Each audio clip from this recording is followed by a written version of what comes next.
रामकृष्ण हरी. राखी पौर्णिमेच्या तुम्हाला सगळ्यांना शुभेच्छा. मग नारळी भात ताजा ताजा केला, काल नाही केला, आज केला.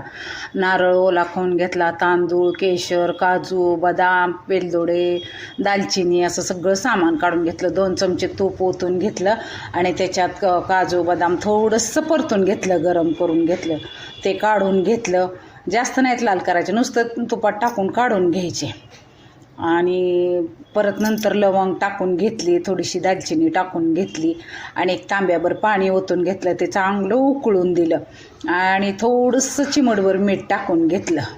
आमच्या जशा सासूबाई करत होत्या तसा भात केला आणि तांदूळ धुवून उकळलं होतं पाणी, त्याच्यात तांदूळ टाकून घेतले आणि केशर भिजवत ठेवलं होतं दुधामध्ये. इतका छान वास सुटला होता ना, खूपच छान. आमच्यात नारळी भात नारळी पौर्णिमे दिवशी सासूबाई जशा करते तसं मी करते. आणि इतका छान शिजायला लागला होता ना, खूपच मस्त. हलवून घेतला मधून अधून. आज साडी मी घातली वेगळी, म्हणजे खूप दिवसाची साडी आहे, आणि काजू बदाम टाकून घेतले, ते पण चांगले हलवून घेतले. तुम्हाला माझी साडी आवडली का सांगा. खूप दिवसाची 1100 रुपयाची साडी आहे आणि ही साडी मला खूप आवडते. आणि ओला खेसलेला नारळ टाकून घेतला, ते पण चांगलं हलवून घेतलं आणि थोड्या वेळाने मग साखर टाकून घेतली आणि दूध केशर भिजवून घेतलं होतं ते सुद्धा ओतून घेतलं. असं सगळं मिक्स करून हलवून घेतलं. इतका जी सुगंध सुटला होता ना भाताचा, खूप छान असा शिजला भात.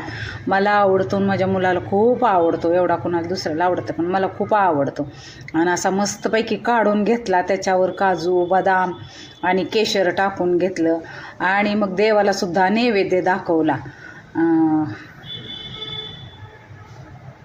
इतका मस्त ही पांढरा शुभ्र शिजला होता ना, खूपच छान. आज नारळी पौर्णिमेला मला काय भावाकडं जाता आलेलं नाही, पण वाईट वाटतं. मग अजून 2-4 दिवसांनी गेलं भावाकडं. आमच्या इथं ज्योतिर्लिंग आहे. सोमवारमध्ये खूप यात्रा मोठी भरती सोमवारची, मग त्यावेळेस जाणार आहे मी.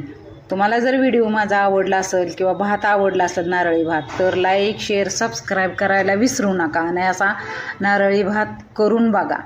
अशी फुलं पण खूप छान आली ती आज, जांभळ्या कलरची कुंडीत. नारळी भात इतका छान झाला होता, मी टेस्ट करून पाहिला. भावाला माझ्याकडे येणं होत नाही किंवा मला भावाकडे जाणं होत नाही, पण प्रेम राहतंच ना भावा.